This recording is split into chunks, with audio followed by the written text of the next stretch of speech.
eto naman, mag-move on na tayo sa The Clash. Sa Okay. usapang life naman tayo. Para kasama naman yung mga natin.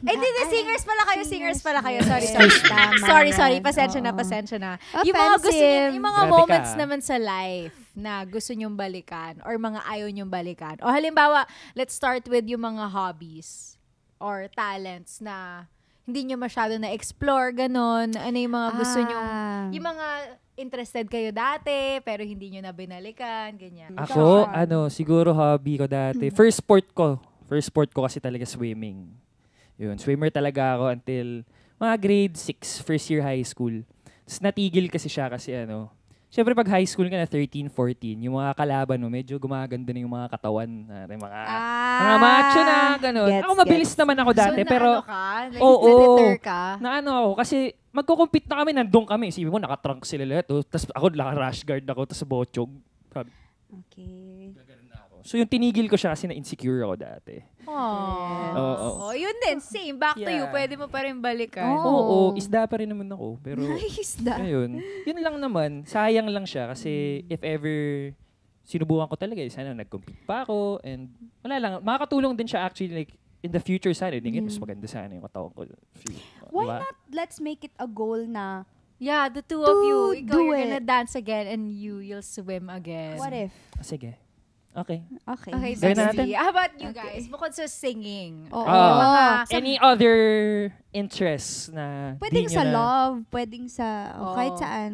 Wait. Doon muna tayo sa yun nga, mga interests and hobbies and whatever. Na feeling nyo hindi nyo, or unless wala, di perfect. Nagawa nyo lahat. Unless singing was it na talaga.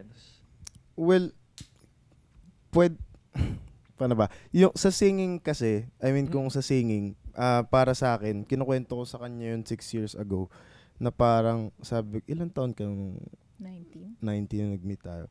So parang sabi ko sa kanya, bakit ikaw nung 19 ganyan ka nakagaling? Sabi ko, naalala ko nung 19 ako. Parang di ako ganun. So ako kasi parang sabi mo nga, na dahil alam kong kumakanta na ako, hindi ko siya pinapractice. So parang, basta nandyan na yan. So parang, yun yung pinagsisisihan ko na sana nung teens tsaka early 20s, parang inaraw-araw ko talaga. Yeah. Kasi kumbaga meron akong mindset ngayon na parang shit, ano kaya yung version ko ngayon kung nagseryoso ako ng maaga. Kasi kung ngayon happy ako sa kaya kong gawin. So what if before pa lang talagang pinanggigilan ko na mag-practice ako lagi. Yeah. Gets. Yun eh. Pero in fairness din naman sa'yo kasi ang dami mong alam na instruments, tapos nagmo-music production, like, Napunta naman sa ibang oo, napaka-angas Yung oras naman, mo na pre. yun. Ikaw naman, Arabel. Ako kung may babalikan ako, Siya. sabay. Match Patay. kayo doon.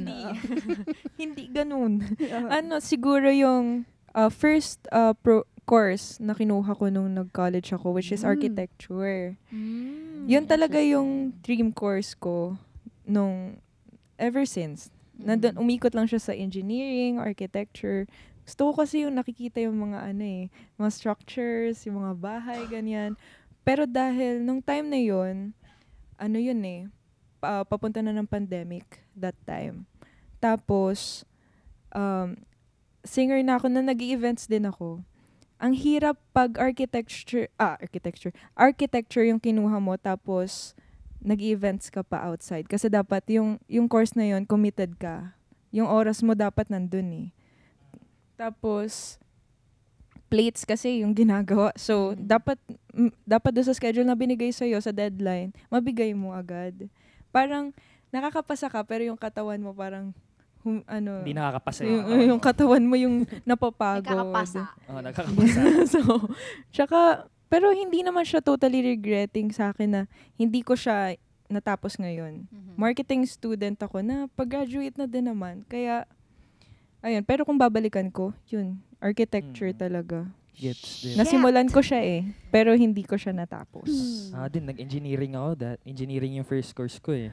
Tapos, Sorry, engineering pa din. engineering pa din. Di lang tumutuloy. Uy, pero ituloy mo. Thank you, ma. Oo. Ituloy mo. Anak. Ano bang regret ko na interest siguro sana same as Cheska, sana I pursued dancing earlier. Yung as in, kasi yung singing, like, I'm fortunate na yung mom ko, na in-enroll niya ako sa singing lessons, ganyan. Tapos yung kasi pag everyday mo siyang ginagawa, naho-hone talaga yung vocal cords mo eh. Pero yung pagsasayaw, parang hilig ko lang siya. Pero never ko siya na-explore na as in nakapag-train ako, nag-classes ako. Pero babalikan ko na siya soon. Ako din. Wow. Ako Abangan. din. Ay, oo nga, ikaw nga. Yon.